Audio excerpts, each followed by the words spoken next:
নমস্কার বন্ধুরা, নিরামিষ দিনে সুস্বাদুর রেসিপির একটি পদ নিয়ে এসেছি। যারা নিরামিষ খেতে পছন্দ করেন না তাদেরও এই রেসিপিটা খুবই ভালো লাগবে। সোয়াবিন দিয়ে পটলের দোরমা, এই রেসিপিটি আমি কী করে করলাম তা দেখে নেওয়া যাক। প্রথমে পটলগুলোকে ভালো করে খোসা ছাড়িয়ে ধুয়ে নেব। তারপর পটলের মধ্যে যে ভেতরে শাঁসগুলো আছে সেইগুলো চামচির সাহায্যে সব বের করে নেব। এবারে কড়াইতে তেল দিয়ে ওই পটলগুলো আস্তে আস্তে ছেড়ে দেবো। এরপরে একে একে নুন হলুদ দিয়ে পটলগুলো হালকা লাল লাল করে ভেজে তুলে নেব। এদিকে মশলার জন্য আমি নিয়েছি পেঁয়াজ কুচি, কাঁচা লঙ্কা, শুকনো লঙ্কা, রসুন আর আদা কুচি। আর একটি বাটিতে নিয়েছি অল্প করে সয়াবিন, এই যে ভাজা পটলগুলো তুলে রেখেছি। আর পটলের ভেতরে শাঁসগুলো এবার আমি বেটে নেব। আর সয়াবিনগুলোকে সেদ্ধ করে আমি একটু কুচিয়ে নিয়েছি। প্রথমেই আমি পটলের ভেতরে পুরটা তৈরি করে নেবো। তার জন্য গরম তেলে প্রথমে দিয়ে দিলাম পেঁয়াজ বাটা, তারপর দিলাম জিরে, আদা, কাঁচা লঙ্কা, শুকনো লঙ্কা বাটা।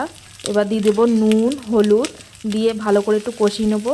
নেওয়ার পরে যে সেদ্ধ করে রাখা সয়াবিনগুলো কুচিয়ে রেখেছিলাম সেগুলো দিয়ে ভালো করে ভাজা করে নেবো। এরপরে দিয়ে দেবো পটলের ভেতরে যে শাঁসটা বেটে রেখেছিলাম সেটা দিয়ে ভালো করে আর একটু নাড়াচাড়া করে শুকনো করে নেবো। এরপরে এর মধ্যে জিরের গুঁড়ো আর একটুখানি চিনি দিয়ে ভালো করে আর একটু কষিয়ে নাড়াচাড়া করে নামিয়ে নেব।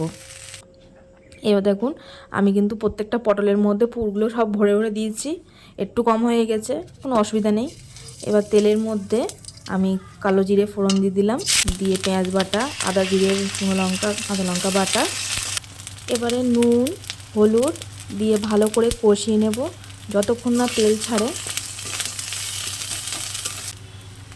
এবার সামান্য একটু জিরে গুঁড়ো দিয়ে দিলাম, দেওয়ার পরে আর একটু কষিয়ে নেব মশলাটা দিয়ে। এবার আমি পরিমাণ মতন জল দিয়ে দিলাম।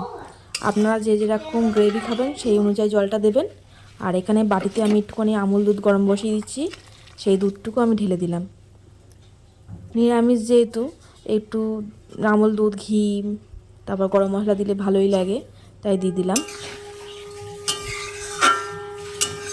এবার আমি ঢাকা দিয়ে দিলাম 5 মিনিটের জন্য। 5 মিনিট পরে ঢাকনা খুলে দেখবো আমার হয়ে গেছে কিনা। হ্যাঁ, আমার অনেকটাই কমপ্লিট হয়ে গেছে। সামান্য এবার চিনি দিয়ে নাড়াচাড়া করে নেব, নিয়ে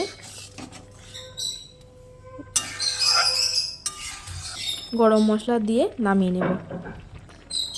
দেখুন আমার কিন্তু ঝোল সর পেতে গেছে, তার মানে হয়ে গেছে। আমাদের মা ঠাম্মারা বলে যখনই ঝোলে সর পেতে যাবে তখনই বুঝবে তোমার রান্নাটা তৈরি হয়ে গেছে।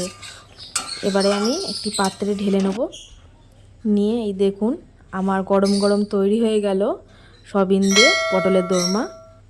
অবশ্যই বাড়িতে রান্না করে দেখবেন, ভালো লাগলে অবশ্যই আমাকে কমেন্ট করে জানাবেন আর সাবস্ক্রাইব করে আমার পাশে থাকবেন।